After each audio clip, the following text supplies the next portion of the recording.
joie d'être dans la présence de notre Dieu. Est-ce que nous pouvons célébrer sa présence par nos acclamations, nos cris de joie? Qui est là ce matin?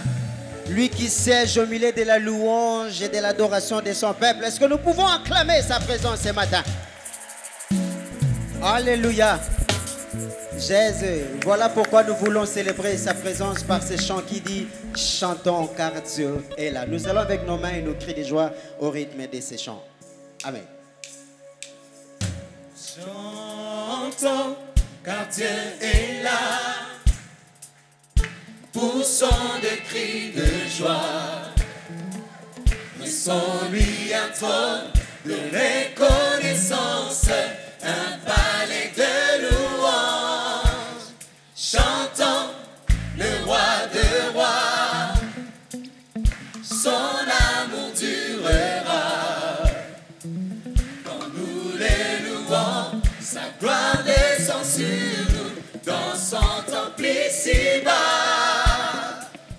Chantons car Dieu est là. On y va. Nous allons avec nos mains.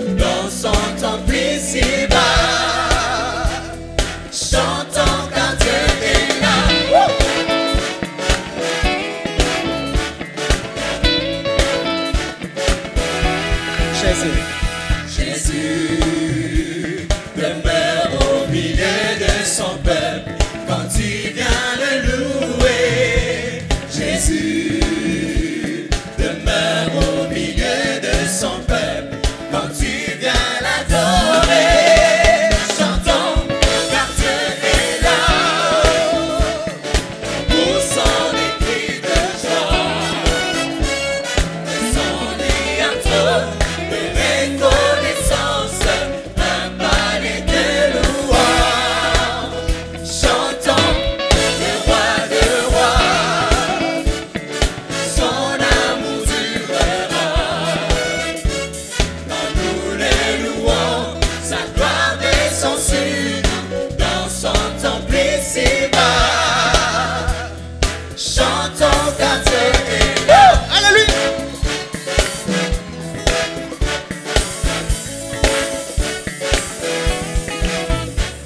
Nous sommes tous ensemble pour l'adorer avec nos instruments.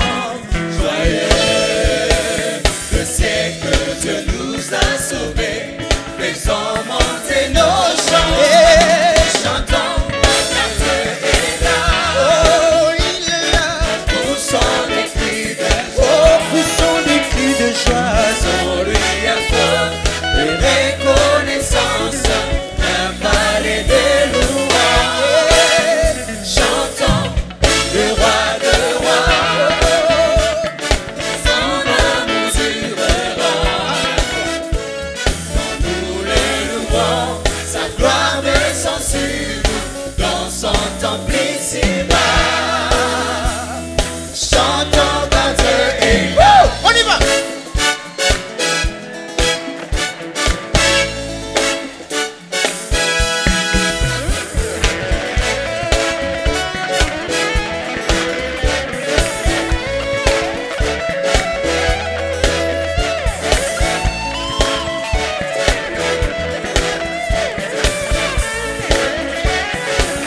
Chantons. Chantons.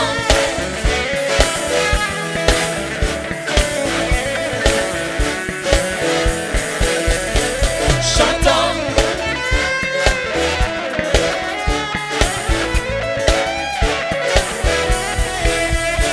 Chantons. Le roi est là. Oh, il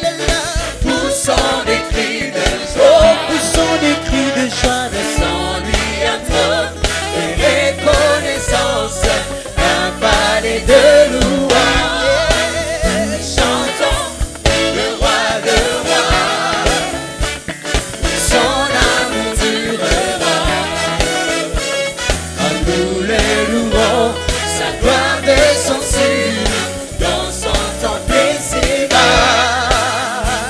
Chantons car Dieu est là. Alléluia, est-ce qu'on peut acclamer le Seigneur? Car il est là ce matin. Il est là car là où deux sont réunis en son nom, il est là. Nous certifions sa présence non point par l'essence, car nous croyons, il a dit et il est là. Alléluia, alléluia, alléluia. Voilà, nous pouvons que lui faire confiance. À lui qui nous donne la victoire. Et à chaque fois que nous crions vers lui, il se manifeste. La Bible dit Dieu se laisse trouver par quiconque le cherche de tout son cœur. Alléluia, il est là présent. Jésus, Jésus, Jésus. Nous te faisons confiance, nous te faisons confiance. Toi qui dis tu ne nous abandonneras jamais, tu ne nous délasseras jamais. Tu nous as promis de nous accompagner. Alléluia. Alléluia, Jésus.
C'est pourquoi nous plions les chaînes.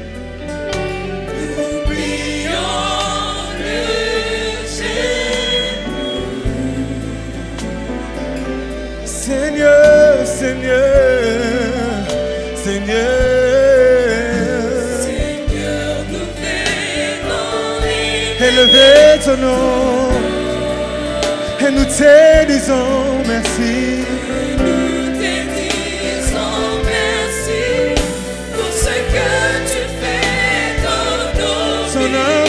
Ne tarit jamais, ne tarit jamais. Tu es le Dieu d'éternité, tu règnes sur la terre. Seigneur, Seigneur, Seigneur, nous venons élever ton nom. Ce matin nous élevons ton nom plus haut. Et nous sommes reconnaissants pour ce que tu fais. Son amour ne tarit jamais. Son amour ne tarit jamais. Tu es le Dieu d'éternité. Tu règnes sur la terre. Seigneur, Seigneur, Seigneur, nous venons élever ton nom. Et nous te disons merci à toi pour ce que tu fais dans ma vie.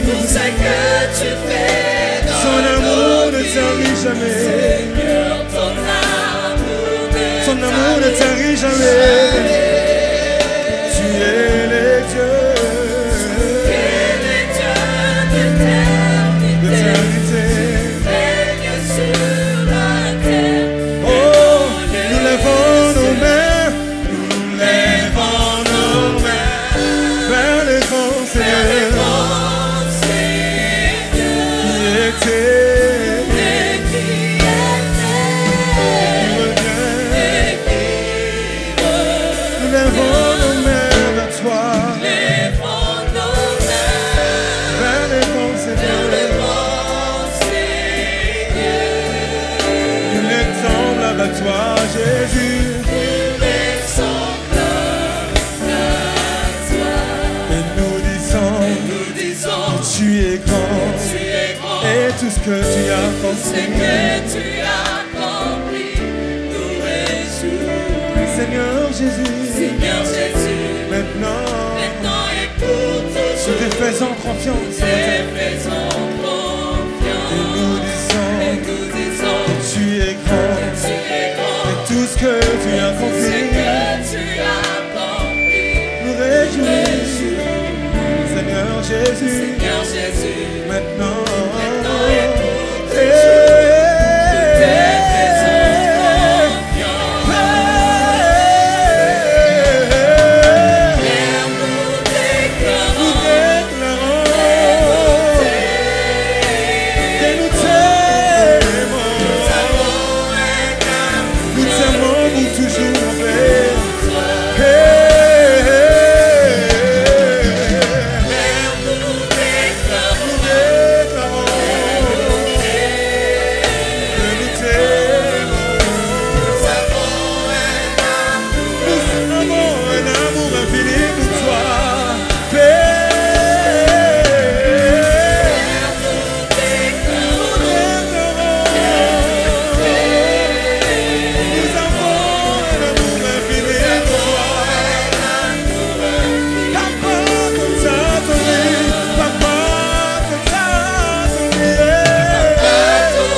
infini.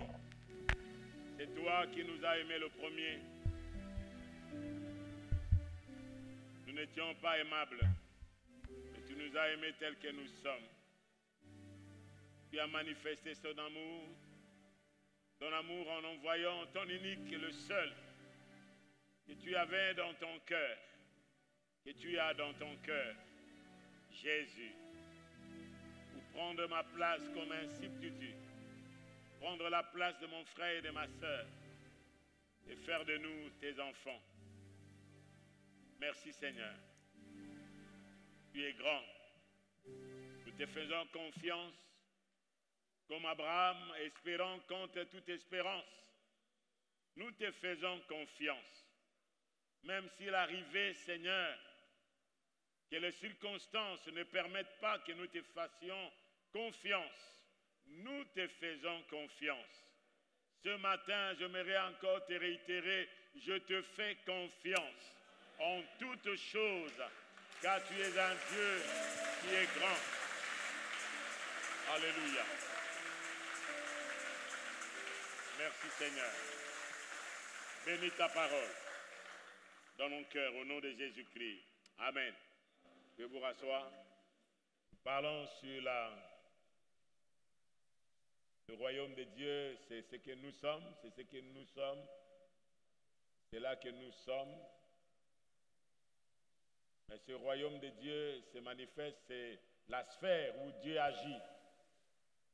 Et cette sphère où Dieu agit, il agit par sa présence glorieuse.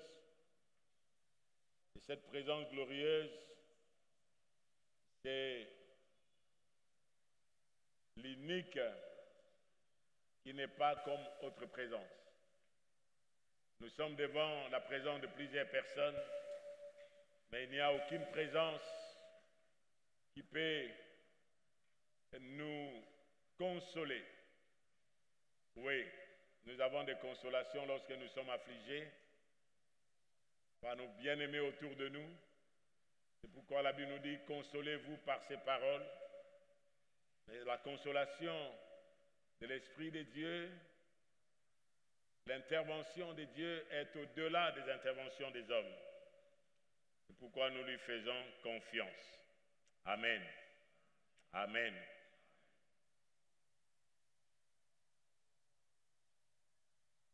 Ce matin, nous voulons partager la parole de Dieu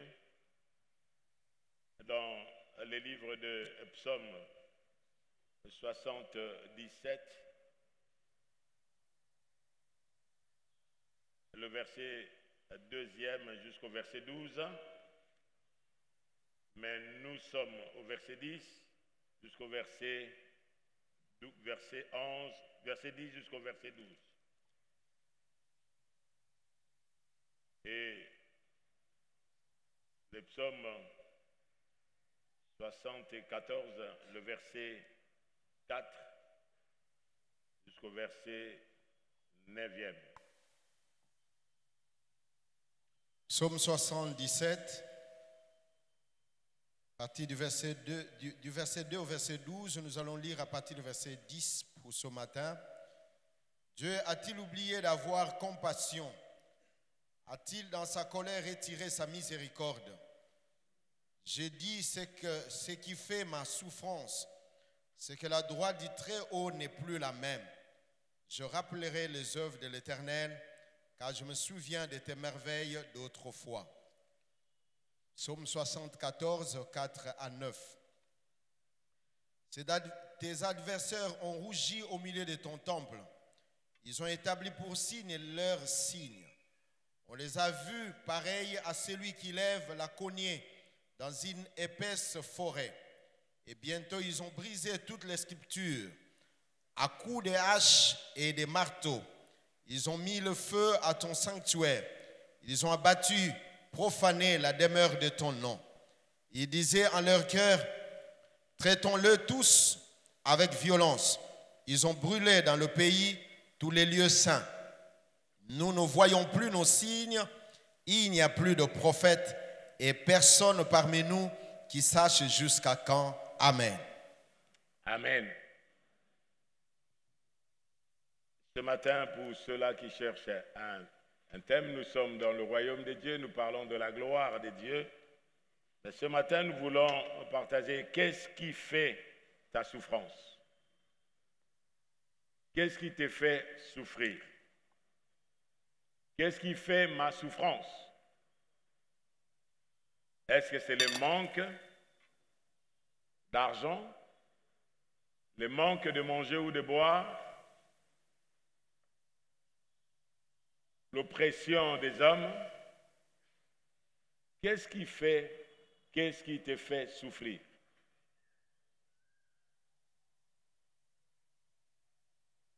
Nous voyons ici dans ces psaumes Asaph. Asaph et Jeduthun, ce sont des chantres. Ils chantaient en prophétisant. Ils chantaient et la gloire de l'Éternel s'est manifestée. Lorsque les Maonites, avec les coalitions, sont venus pour attaquer Josaphat, Josaphat n'a pas levé l'armée. Josaphat a prié le Seigneur, Seigneur, regarde les Maonites, ils sont venus vers nous. Ceux-là que tu n'as pas permis que nous puissions les détruire. Regarde, ils viennent pour nous déloger dans notre héritage.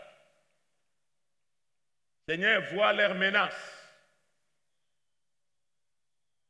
Mais nous sommes sans force, mais nos yeux sont tournés vers toi. Un roi, Josaphat, et le prophète est sorti pour lui dire, c'est dans la parole de Dieu que vous devez placer confiance et dans la bouche de tes prophètes que vous devez vous reposer. Et la parole de Dieu nous dit que ce jour-là, Josaphat a placé les chantres, a placé tous ceux qui chantaient les louanges, les cymbales, et ils ont commencé à chanter des louanges. Et la Bible nous dit que Dieu a mis en déroute l'ennemi. Et cette vallée de Baka, qui était la vallée de pleurs, est devenue une porte d'espérance pour le peuple de Dieu. Dieu a mis en déroute l'ennemi par les louanges de son peuple. Mais ici, Asaph, à partir du verset 2e, dit ceci, ma voix s'élève à Dieu. J'écris, ma voix s'élève à Dieu et il m'écoutera. Au jour de ma détresse, je cherche le Seigneur. La nuit, mes mains sont étendues sans relâcher, sans se lasser. Mon âme refuse toute consolation. Voilà la situation où se trouvait l'homme. Voilà la situation où vous pouvez vous retrouver ce matin, où nous pouvons nous retrouver autour de nous. Il est dit dans sa détresse, il n'a pas cherché un secours ailleurs, il n'a pas cherché le secours des hommes, mais il est dit qu'il a cherché le Seigneur. Vous cherchez qui lorsque vous êtes dans la détresse? Pourquoi il était dans la détresse? Il est dit nuit et jour, même la nuit, mes mains sont étendues sans se lasser. Vous savez, l'élévation de nos mains, frères et sœurs, ce n'est pas une tradition pentecôtiste. C'est la parole de Dieu, c'est une posture dans la prière. Lorsque nous levons nos mains, premièrement, c'est un signe que nous présentons nos cœurs. La Bible nous dit, levons nos mains pures devant le Seigneur. Amen. Le cœur, les mains représentent notre cœur.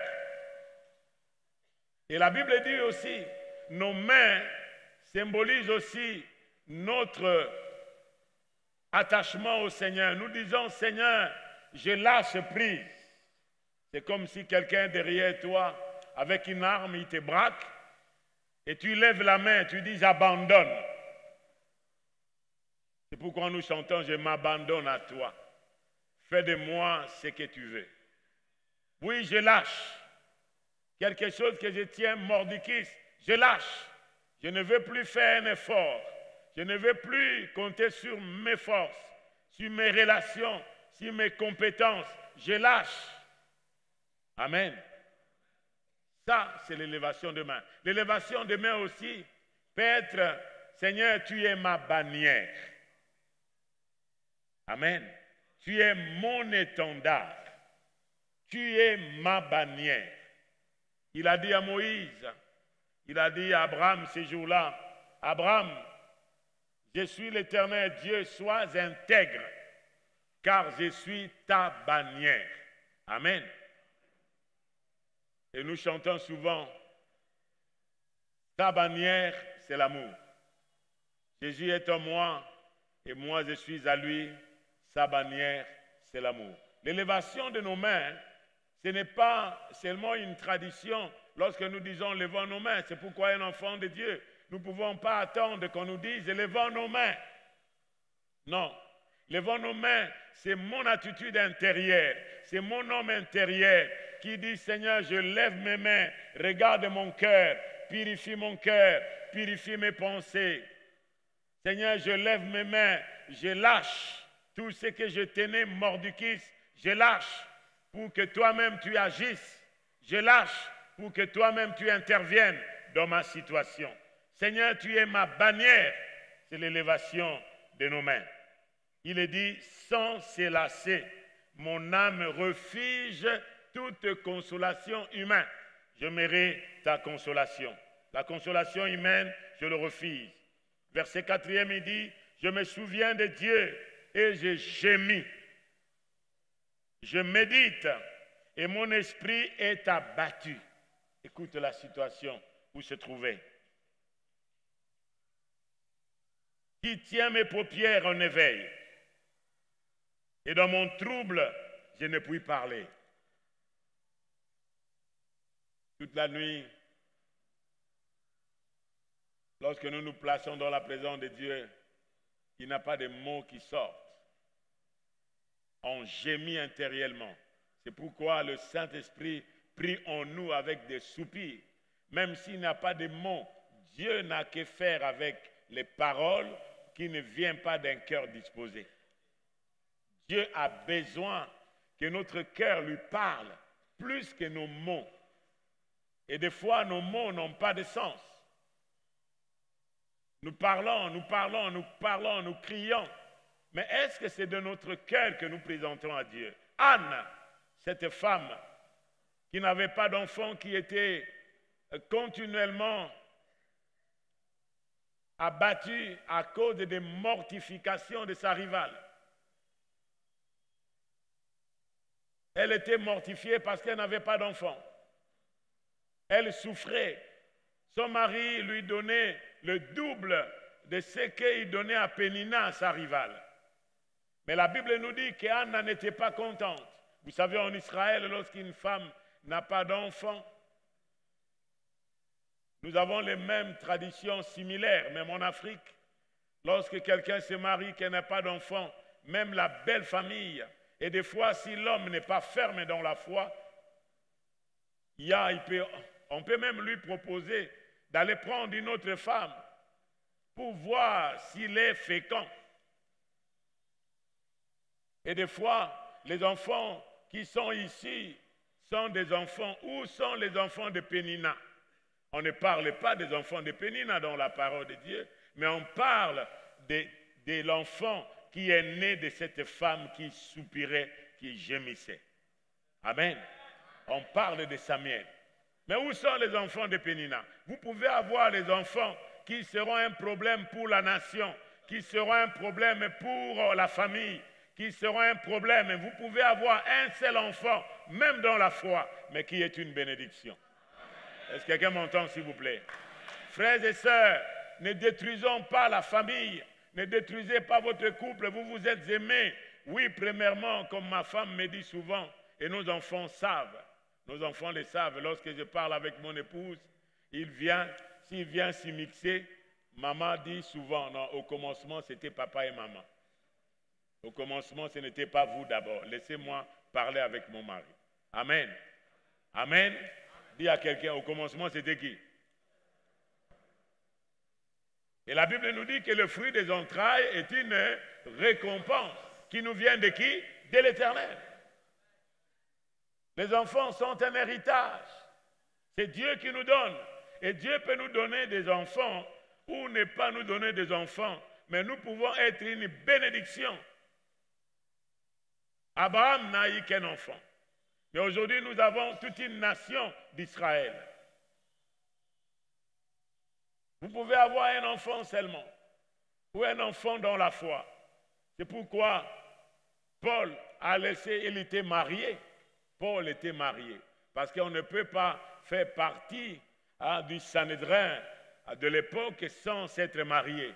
Mais je crois que la femme de Paul l'avait quitté au travers des circonstances que Paul a connues, soit comme aujourd'hui, les gens peuvent entrer, même entre la femme et les hommes.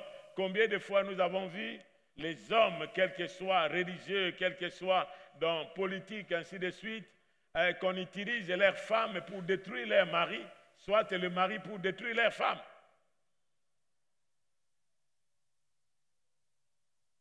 Mais nous avons vu ici dans la parole de Dieu, frères et sœurs, que les enfants, c'est un héritage.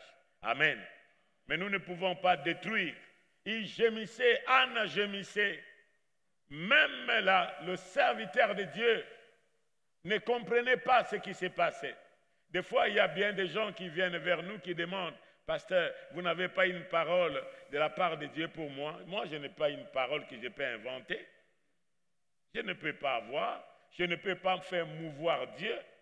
Je ne peux pas faire mouvoir le Saint-Esprit.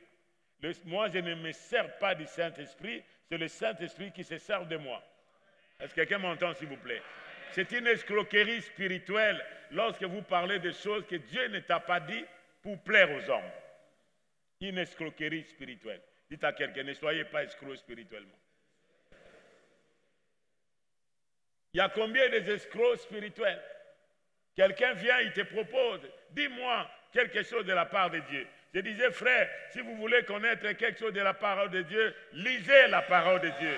Et vous allez voir ce que Dieu te dit, ce que Dieu te déclare. Vous n'avez pas besoin que quelqu'un d'autre. Oui, il arrive des fois. La Bible nous dit, c'est une parole de connaissance. Mais ce n'est pas la parole de connaissance. C'est une parole. C'est une prophétie. Ce n'est pas la prophétie. C'est une interprétation des langues. C'est pourquoi, frères et sœurs, ne nous laissons pas. Il est dit que qui tient mes paupières en éveil, et dans mon trouble, je ne puis parler. Vous savez, il arrive des fois où nous passons des nuits sans dormir, à cause de la pression des circonstances, à cause des événements tout autour de nous, à cause des souffrances des gens. Tout au long de cette semaine, je passe des nuits sans dormir jusqu'à ce matin. Sans dormir. Et lorsque j'entre même dans ma chambre, je n'ai pas de sommeil à cause de tout ce qui se passe, des nouvelles dans les réseaux sociaux, des nouvelles, des scandales, de quoi que ce soit. Est-ce que cela, c'est une joie? Il passait ces nuits sans dormir. Il disait, je tiens mes paupières en éveil. Il dit, je pense aux jours anciens, aux années d'autrefois. Frères et sœurs, la Bible nous dit, compte le bienfait de Dieu. Amen.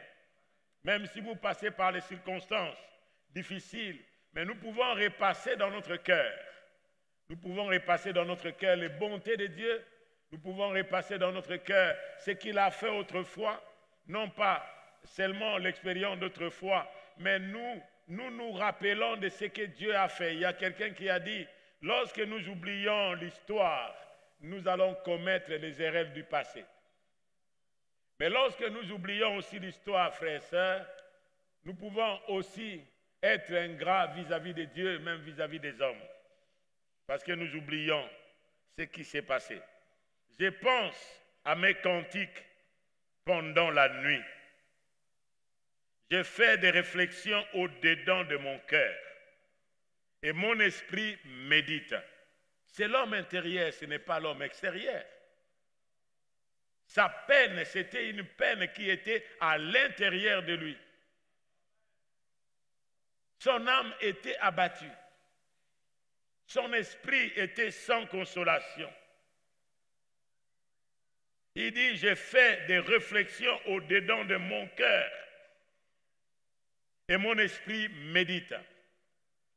Il dit, Seigneur, rejettera-t-il pour toujours? Ne sera-t-il plus favorable? Voilà là où nous pouvons arriver, frères et sœurs. Est-ce que vous pensez ce matin que Dieu vous a rejeté?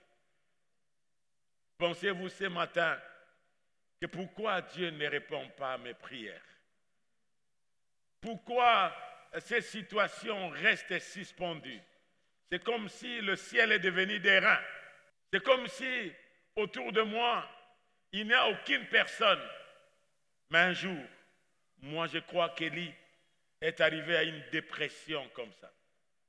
Même les serviteurs de Dieu, même les hommes de Dieu, même les enfants de Dieu, les plus authentiques, à un certain niveau, frères et sœurs, nous arrivons à un abattement, à une situation où on se pose des questions. Même si cela ne vient pas de vous, même si cela ne vient pas forcément de ce que vous avez commis comme péché ou quoi que ce soit, même s'il arrivait qu'il y a un péché, David a dit, mon âme bénit l'Éternel, n'oublie aucun de ses bienfaits, car il est celui qui te pardonne de tous tes péchés et qui te guérit de toutes tes maladies. Ces maladies sont à quel niveau? Les maladies ne sont pas dans le corps, mais c'est dans l'âme. Je pense à mes cantiques pendant la nuit. Je fais de réflexions. Seigneur, rejettera-t-il pour toujours? Ne sera-t-il plus favorable? Est-ce que Dieu n'est plus favorable? Est-ce que Dieu ne peut pas intervenir? Voilà comment des situations que nous pouvons traverser, frères et sœurs, qui peuvent nous faire souffrir au fond de notre cœur. Il dit, sa bonté est-elle à jamais épuisée? Sa parole est-elle anéantie pour l'éternité? Dieu qui a dit que le méchant ne triomphera pas. Dieu qui a dit que les méchants forment des projets contre le juste, mais ce sont des desseins de Dieu qui se réalisent. Est-ce que Dieu, sa parole, est-elle anéantie? Pour que nous puissions croire que les méchants triomphent, comme dans le livre de Jérémie. J'ai dit avec vous le livre de Jérémie, s'il vous plaît.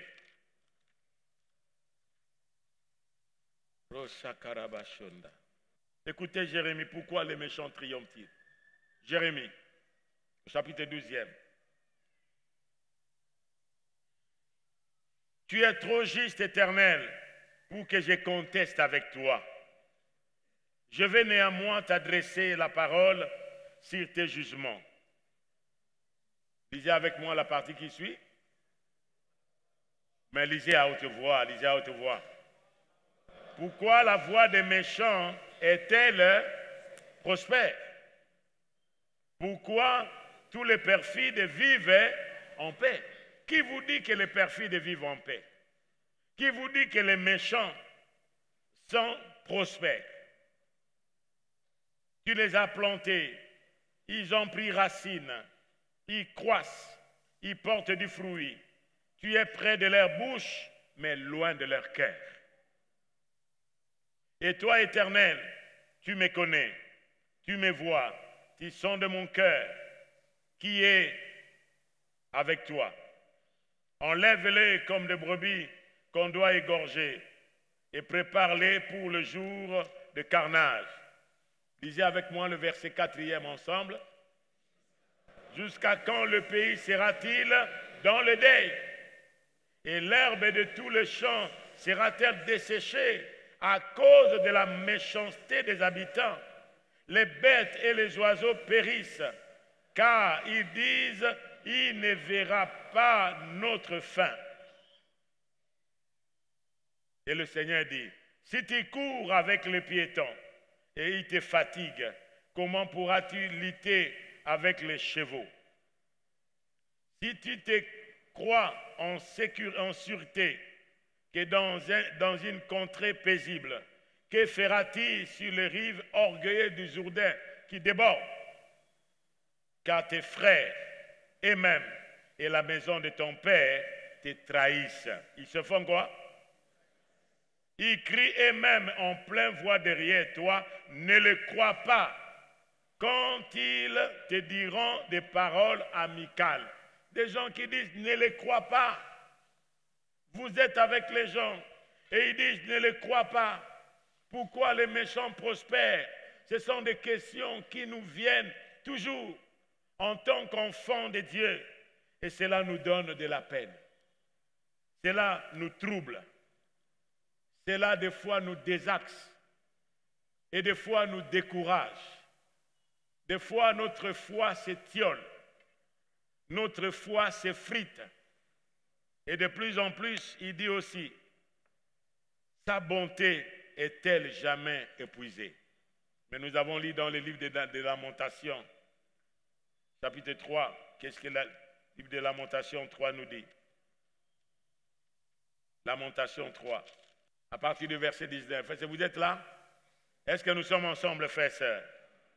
Qu'est-ce qui fait ta souffrance? Le verset 19, nous lisons. Quand je pense à ma détresse et à ma misère et à l'absinthe et au poison, quand mon âme s'en souvient, elle est comment? Abattue au-dedans de moi. Qui le voit? Quelqu'un peut vous voir tirer à 4 épingles, quelqu'un peut vous voir monter sur quoi que ce soit, quelqu'un peut voir là où vous êtes et là où vous habitez, mais ce qui se passe au-dedans de vous, personne ne connaît que Dieu et Dieu seul. Est-ce que quelqu'un me... Est-ce qu'on est ensemble, s'il vous plaît? Qui connaît votre situation ce matin? Voilà ce que dit Jérémie ici. Mon âme s'en souvient, elle est abattue au-dedans de moi. Voici ce que je vais repasser dans mon cœur. Amen. Ce qui me donnera quoi? Des références. Verset 22, lisons ensemble.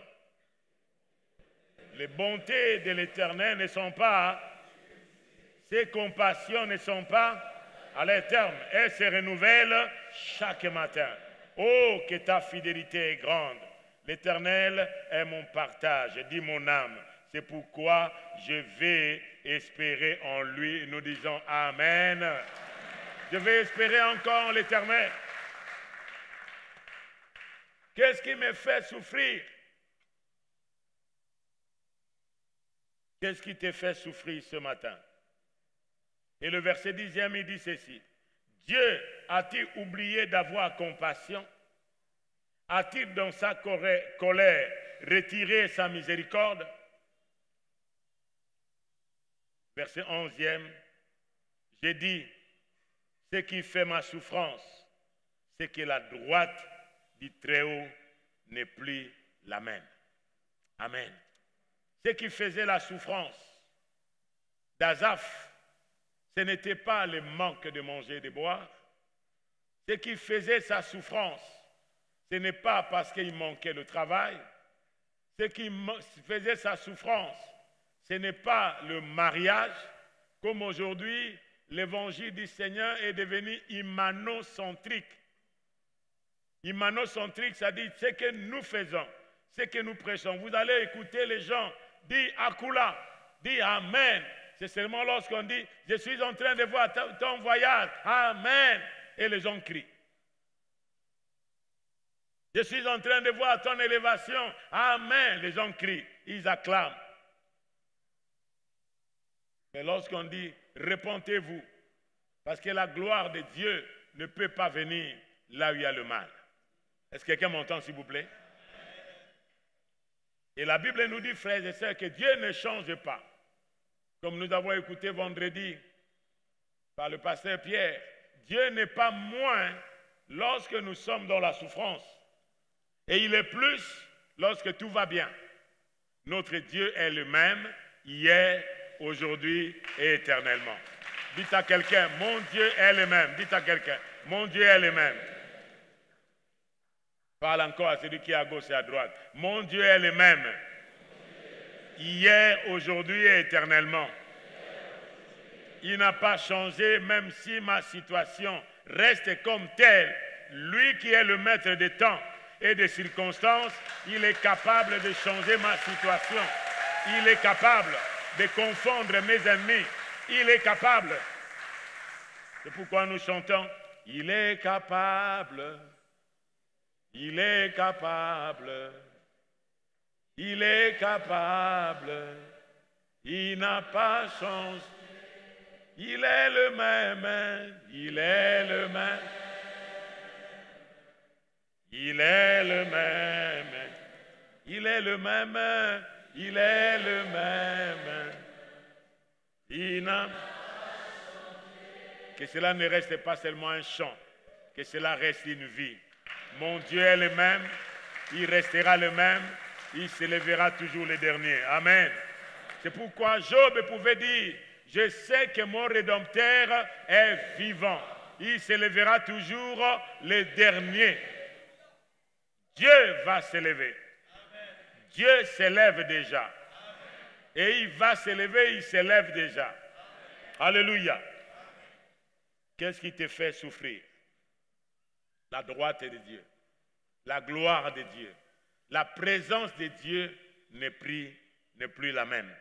C'est ça ce qui fait souffrir. Il dit, je rappellerai les œuvres de l'Éternel, car je me souviens de tes merveilles d'autrefois. Je parlerai de toutes tes œuvres, je raconterai tes hauts faits. Ô Dieu, tes voies sont saintes. Quel Dieu est grand comme Dieu. Tu es le Dieu qui fait des prodiges. Tu as manifesté parmi le peuple ta puissance. Par ton bras, tu as délivré ton peuple, les fils de Jacob et de Joseph. Nous disons Amen. Amen. Et lorsque vous continuez ces psaumes, vous allez voir, frères et sœurs, que nous ne sommes pas les premières personnes, nous ne sommes pas les premières personnes à connaître la trahison, à connaître le rejet, à connaître la confusion, à connaître la déception. Nous ne sommes pas les premiers. Lorsque nous lisons la parole de Dieu, nous trouvons la consolation. Amen.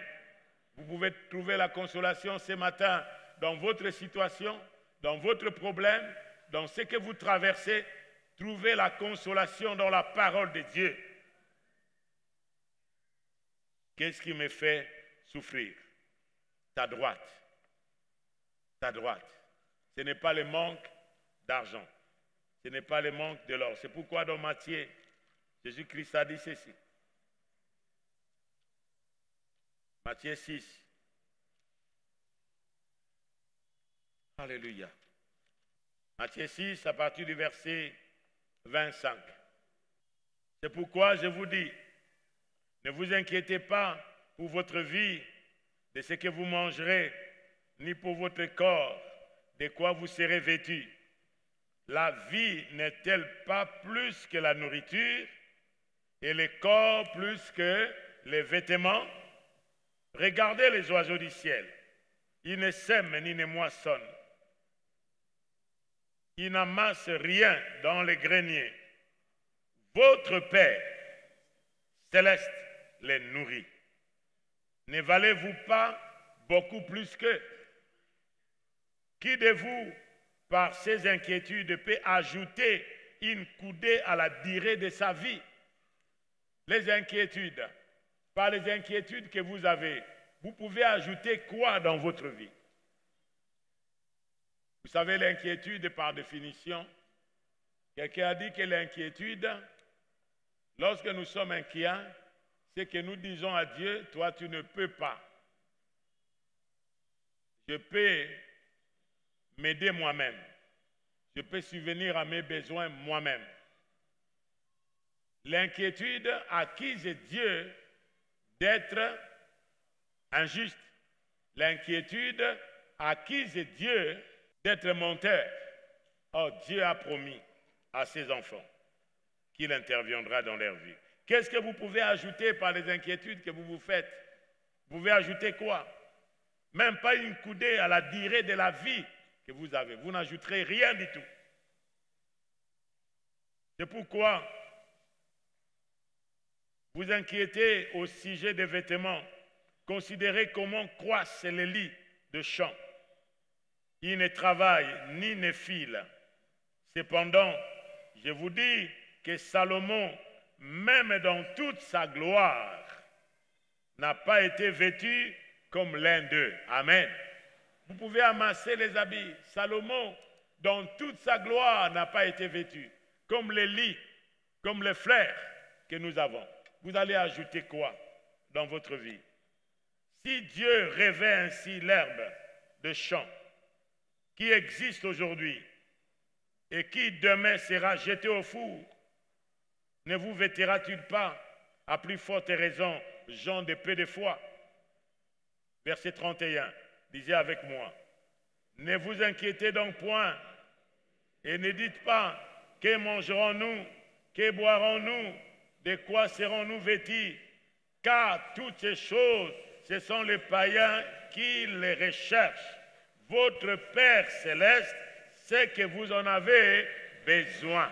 Qui connaît votre besoin? Waouh, mais répondez. Qui connaît votre besoin? Qui a un Père céleste ce matin? Abba Papa. Moi j'ai Abba Papa. Il connaît tous mes besoins. Et c'est lui qui peut intervenir et qui peut pourvoir à tous mes besoins.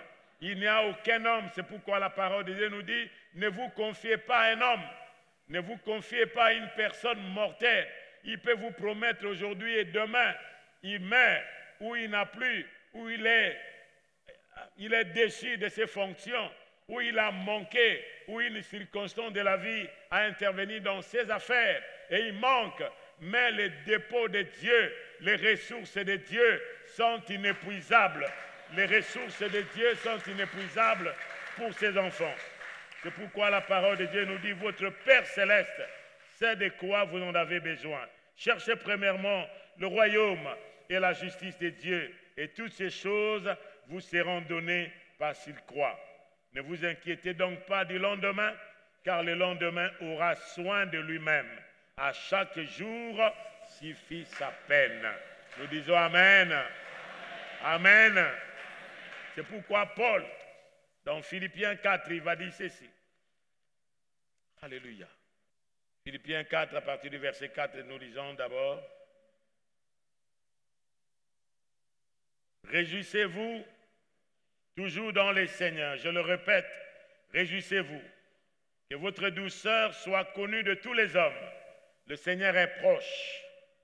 Verset 6, lisons ensemble. Ne vous inquiétez de rien, mais en toutes choses, faites connaître vos besoins à qui? Par quoi? Par des lamentations, amen. Par des plaintes, amen. Mais pourquoi vous allez vous plaindre? Pourquoi aller parler aux autres? Vous allez, et dès que vous arrivez dans la maison de quelqu'un, vous savez qu'il y a certaines personnes, lorsque vous arrivez seulement, on toque à la porte, coco, coco. Et lorsqu'on dit, allez voir qui est à la porte. Et on dit, c'est maman telle. Yé kaka. Vous n'avez jamais entendu ça? C'est toujours lui. C'est-à-dire, vous devenez un problème. Dites à quelqu'un, moi je ne suis pas un problème. Mais je suis une solution pour les problèmes. À cause de Dieu qui est la solution qui habite en moi. Amen. Ne vous inquiétez de rien, mais faites connaître quoi? Vos besoins à Dieu. Dans votre relation avec votre femme, avec vos maris, avec les enfants, faites connaître d'abord nos besoins à qui? À Dieu. Dans la situation qui se passe dans notre nation, ce n'est même pas la communauté internationale, parce qu'ils travaillent avec leurs intérêts. Personne ne peut nous aider sans intérêt, mais Dieu interviendra sans intérêt, parce qu'il nous a placés au Congo. Est-ce que quelqu'un m'entend, s'il vous plaît? Il n'y a aucune personne. Aujourd'hui dans le monde, il n'a rien pour rien. Vous savez même l'enfant prodigue qui a demandé une partie de son héritage. et qui a détruit tout son héritage en vivant dans la débauche, la Bible nous dit que quand il est venu il était dans le besoin, la parole de Dieu nous dit ceci, que personne ne lui donnait à manger. Mais il vivait avec qui? Il a vécu avec les gens. Il a dissipé son héritage avec les autres qui étaient avec lui, avec ceux qui se réjouissaient avec lui. Il a dissipé. Mais quand lui arrivait dans le besoin, personne ne pouvait lui donner. Il est allé se faire embaucher pour travailler pour les pourceaux. Les pourceaux, les porcs, c'est une abomination pour les enfants d'Israël. Un enfant d'Israël ne peut pas élever les porcs. C'est une abomination. Un animal impur. Il est allé se faire embaucher là, dans l'impureté. Combien de fois nous, en tant qu'enfants de Dieu, nous avons fait des combines. Je parle à mes frères et sœurs. Dieu, lorsqu'il a fait sortir les enfants d'Israël de l'Égypte, lorsque Dieu a demandé de construire des tabernacles, Dieu n'a pas demandé aux nations qui entouraient Israël. Il n'a pas demandé les sponsors. Il n'a pas demandé les sponsoring. Aujourd'hui, les enfants de Dieu, les serviteurs de Dieu, les églises, aujourd'hui, nous sommes diffamés dans le monde parce que nous allons chercher notre secours dans le monde. Les enfants d'Israël, lorsque leurs armes étaient émoussées, ils allaient aiguiser leurs armes, c'est le Philistin. Vous allez aiguiser vos armes, c'est l'ennemi. Lorsque vous aurez la guerre avec l'ennemi, est-ce que vous aurez la force? Est-ce que quelqu'un m'entend, s'il vous plaît? Est-ce que quelqu'un m'entend ce matin? Qui est votre sponsor? Dieu est mon sponsor. Est-ce que quelqu'un m'entend, s'il vous plaît? J'aimerais dire à tous ceux qui viennent ici à l'Arche, frères et sœurs, dans tout ce que vous êtes en train de voir ici à l'Arche, on ne fait aucune propagande. Vous n'entendez pas quelque part où nous demandons à qui que ce soit. Nous fléchissons nos genoux devant celui qui a dit « l'or et l'argent m'appartiennent ». Et lui va toucher le cœur des hommes, il est capable de les donner. Ne faites pas cela. Nous ne voulons pas, dans nos actions, dans nos activités, aller envoyer des lettres, aller envoyer dans votre mariage, vous envoyez les faire part. Vous savez des troubles qui se passent dans votre mariage, peut-être à cause de l'argent de faire part que vous avez envoyé. Qui vous a donné l'argent pour épouser votre femme? Qui vous a donné l'argent pour épouser?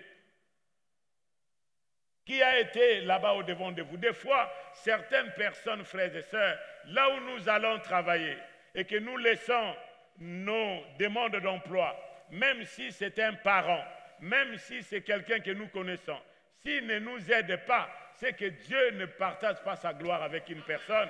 Il ne veut pas que le jour où vous serez élevé, qu'il dise c'est grâce à moi qu'il est devenu comme ça. Est-ce que quelqu'un m'entend, s'il vous plaît? Je vais vous le dire. Un bien-aimé, lorsque nous avons terminé, et je suis allé, celui qui était le ministre, je ne vais pas citer son nom, paix à son âme, il était ministre des Affaires étrangères. Et je suis allé, il m'a demandé d'amener mon dossier. Et nous sommes allés, nous avons déposé les dossiers. Il a dit non, non, vous savez, j'aide beaucoup de gens ici. Pour nous, il n'aidait personne qui était autour de lui, de sa famille. Et ce qui était des autres. Ce n'est pas mauvais d'aider les autres. Vous savez, il y a certaines personnes qui ont fait des pactes avec les forces des ténèbres où ils ne peuvent pas aider les leurs, ils aident toujours les autres. Peu importe de son aide. Et j'ai déposé les dossiers. Et finalement, quelques mois après, il va aller aux États-Unis et pendant qu'il était aux États-Unis, il y a eu remaniement. Il a laissé mon dossier là. Alors les autres qui étaient avec moi ont été engagés. Et ils sont allés dans la diplomatie. Comme je fais la technique, je pouvais être dans la technique. C'est-à-dire, il me disait, bon, vous serez, non, je vais vous envoyer dans tel, je ne vais pas nommer le pays. Voilà, j'ai parlé même avec l'ambassadeur là-bas, que toi, tu seras l'attaché là-bas. Et il est parti, remaniement. Il a été écarté à partir d'Amérique. Et de retour, pour faire la remise des reprises, le dossier est resté aux affaires étrangères jusqu'à aujourd'hui. Amen. Mais un jour, il était très malade, abandonné de tout. Et j'ai dit à mon oncle, non, je me dis, non, j'aimerais aller voir le vieux. Et je suis allé, et je l'ai vu, je lui ai apporté ce qu'il mange chez nous, je lui ai apporté ça dans le panier, et aussi, plus une enveloppe. Et quand je lui ai remis, il était en larmes. Il a dit, Sembe, c'est toi qui me donnes ça? Qu'est-ce que je fais dans ta vie? Regarde ce que je suis devenu. Je dis, non, tu as fait plus. Je lui ai dit que tu as fait plus.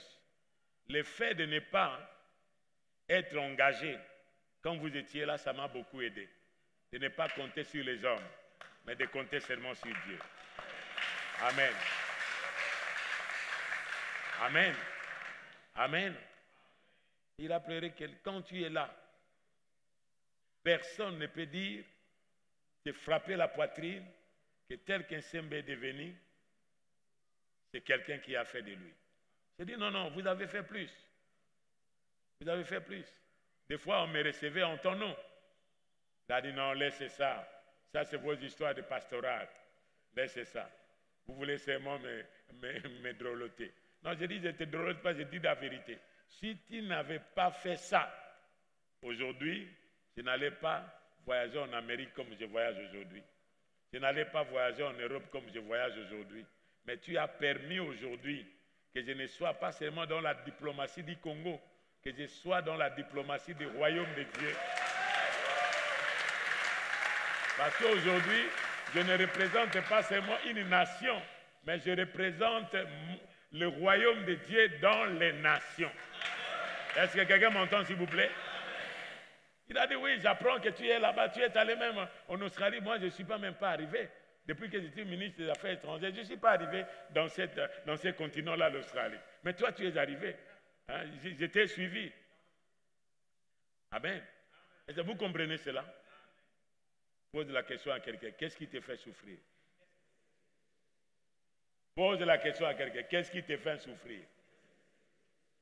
Est-ce la présence de Dieu ou bien un manque de quelque chose? Il y a les autres qui vont. Dans les derniers jours, la Bible nous dit que dans les derniers jours, les gens abandonneront la foi. Et lorsque l'iniquité sera accrue, la charité d'un plus grand nombre se fera quoi? Se refroidira.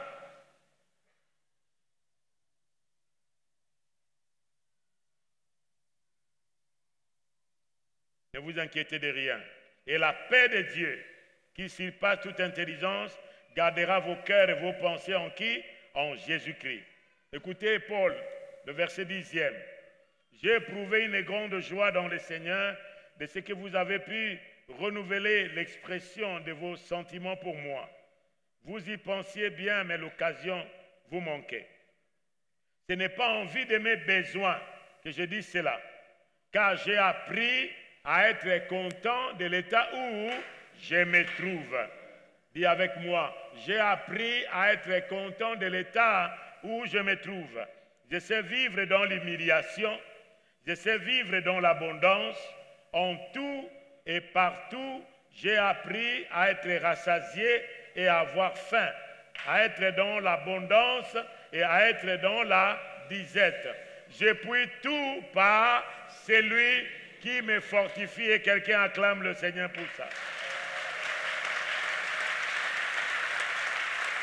Je puis tout. J'ai appris à être content de l'état où je me trouve. C'est pourquoi, frères et sœurs, qu'est-ce qui te fait souffrir? Qu'est-ce qui peut nous faire souffrir? Le psaume 74, le verset que nous avons lu, verset 4 à 9. Regarde ici, ce qui faisait souffrir Asaph, c'est toujours Asaph. Il a dit, tes adversaires Je commence au verset 3e. Non, 2e. Souviens-toi de ton peuple que tu as acquis autrefois, que tu as racheté comme la tribu de ton héritage. Souviens-toi de la montagne de Sion où tu faisais ta résidence. Porte tes pas vers ces lieux constamment dévastés. L'ennemi a tout ravagé dans les sanctuaires. Tes adversaires ont rugi au milieu de ton temple. Ils ont établi pour signe leur signe. Voilà ce qui fait souffrir Asaph. Les adversaires ont rugi dans les temples. Aujourd'hui, comme quelqu'un a dit, j'ai cherché l'église dans le monde, je ne l'ai pas trouvé, mais j'ai trouvé le monde dans l'église. Regardez ce qui se passe aujourd'hui. Qu'est-ce qui nous fait souffrir? Les signes du monde, même les danses du monde, l'accoutrement du monde s'introduisent dans l'église aujourd'hui. Et lorsque les gens disent, Dieu regarde le cœur, il ne voit pas l'extérieur. Ton extérieur reflète aussi ton cœur. Est-ce que quelqu'un m'entend, s'il vous plaît? La façon dont tu t'habilles reflète aussi ce que tu es dans ton cœur. La façon même de ta démarche reflète ce que tu es. Vous ne pouvez pas dire, écoutez, suivez mes paroles, mais ne suivez pas mes actes. Mais les actes reflètent quoi? Ils ont placé leurs signes. Il y a les signes de Dieu. Lorsque nous lisons Jean 17, Jésus-Christ a dit, le monde vous connaîtra si vous vous aimez les uns les autres. Si vous êtes un, où est l'unité de l'Église? Où est l'amour dans l'Église? La Bible nous dit que ne te réjouis pas de la chute de tes ennemis, de ton ennemi. Lorsque nous écoutons les scandales qui se passent, regarde. Cette nuit, je méditais David et que nous allons parler au courant de la semaine. David a appris, il y a eu un Amalécite qui a couru. Il pensait apporter à David la bonne nouvelle que Salomon, que Jonathan et Saoul sont morts. Il pensait apporter à David parce que tout le monde savait que Saul poursuivait David. David a eu des occasions pour détruire, pour tuer Saül. Il est entré dans la grotte où se trouvait Saül, où se trouvait David. Et l'un des généraux de David a dit à David, voilà maintenant ton ennemi. Il est à ta disposition. Donnez-moi l'occasion pour que je puisse le tuer. David a dit, je ne porterai pas ma main si loin de l'Éternel. Amen. Il a coupé les pannes de sa robe. Dès qu'il a coupé les pannes de sa robe, il a senti que son cœur a battu. Son cœur a vibré. Et quand son cœur a vibré, il a dit non, je ne peux pas le toucher. Et il est sorti de la grotte. Saoul passait de l'autre côté de la montagne et David passait de l'autre côté. David a crié, mon Seigneur. Il ne l'a pas appelé par son nom Saül. Il y a des gens qui sont impolis. Même si vous avez des problèmes avec quelqu'un, pourquoi ne pas respecter quelqu'un? Pourquoi? Nous sentons même la femme, des femmes à la maison, s'il a un problème avec son mari, ou le mari a le problème avec sa femme. Vous écoutez, papa, tu ne l'as pas yé. Papa, demande-lui. Lui, c'est qui? Ben, je vous pose la question, non? Celui que tu dis, pasteur, demande-lui ce qu'il me fait. Lui, c'est qui? Il ne nomme même pas son nom. Mais c'est votre mari. C'est lui que tu as dit que tu l'aimes. C'est votre femme. Demande-lui, pasteur. Moi, je ne suis pas JGO. Amen. Et vous connaissez des choses qui se passent. Et David a dit, mon Seigneur, pour le mal, vous recevrez le mal. Mais celui qui fait le bien recevra le bien. Le Seigneur t'avait livré aujourd'hui entre mes mains. Mais j'ai épargné ta vie, car je ne peux pas te toucher. Amen. Mais que le Seigneur soit témoin entre toi et moi. Dites à quelqu'un que le Seigneur soit témoin. Pour ceux qui cherchent ta vie, frères et sœurs, le Seigneur sera témoin. Et vous imaginez lorsque Dieu est témoin, qu'est-ce qu'il va faire? Dieu ne fait exception de personne.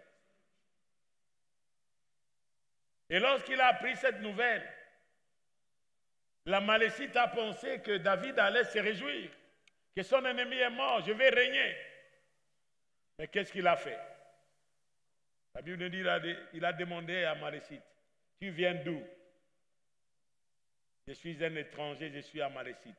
Lorsque vous lisez dans le livre des Nombres, et lorsque vous lisez aussi dans le livre d'Exode, il y aura guerre entre les Amalécites et Israël de génération en génération. Les Amalécites, c'est l'image de la chair. C'est l'image de la méchanceté. Ils sont Amalécites. David n'a pas touché. Mais Dieu, il a dit à ces jeunes hommes, parce que tu as mis la main, tu as touché. Lui n'a pas touché. David, vous voyez la Bible, il y a les autres qui pensent que c'est... Lui est venu avec une nouvelle pour dire que c'est lui qui avait tué. Mais dans d'autres versions, il est dit ceci. Saül, lorsqu'il a vu que l'ennemi le harcelait, il a serré tellement qu'il a pris son épée, il s'est jeté dessus. Il s'est suicidé. Mais lui est venu et les autres l'ont trouvé mort parce qu'il est dit, je ne vais pas mourir entre les mains de qui? Des incirconcis. Mais lui est venu dire que c'est lui, mon Seigneur m'a dit de le tuer et j'ai pris l'épée, je l'ai fait quoi? Je l'ai tué. David a dit que tes paroles, par tes paroles, que tu as déclaré que tu as tué, maintenant aussi, il a ordonné à un officier de le tuer. Vous comprenez, frères et sœurs? C'est-à-dire, nous, en tant qu'enfants de Dieu, qu'est-ce qui vous fait souffrir? David a pleuré. Il a dit, est-ce que l'huile a cessé de oindre ses serviteurs? Est-ce que l'huile a cessé? L'onction a cessé? Oh, Jonathan, mon ami, mon amour pour Jonathan était plus que l'amour des femmes, était plus que l'amour du monde. Il a pleuré pour celui qui était son ennemi. Frères et sœurs, quand vous apprenez quelque chose, lorsque nous écoutons des nouvelles, qu'est-ce qui vous fait souffrir dans la vie d'un frère, dans la vie d'une sœur, dans la vie de l'Église? Qu'est-ce qui te fait souffrir? Qu'est-ce qui me fait souffrir, frères et sœurs? Ce n'est même pas le bâtiment. Ce n'est même pas le nombre de voyages. Moi, j'aimerais voir la main de Dieu dans ma vie. J'aimerais voir la main de Dieu dans ma famille. J'aimerais voir la main de Dieu dans l'Église. J'aimerais voir la gloire de Dieu dans l'Église. Oh Dieu, nous aimerions ta gloire comme autrefois. Amen. Amen. Que ta gloire revienne. Que ta gloire revienne, Seigneur. Que ta gloire revienne. Que le Seigneur vous bénisse.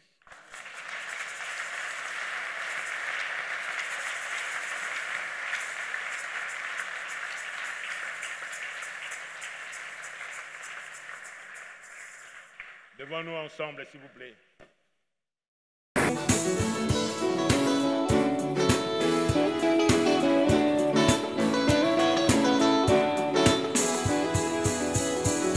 Jésus demeure au milieu de son peuple quand il vient le louer. Jésus demeure au milieu de son peuple quand il vient l'adorer.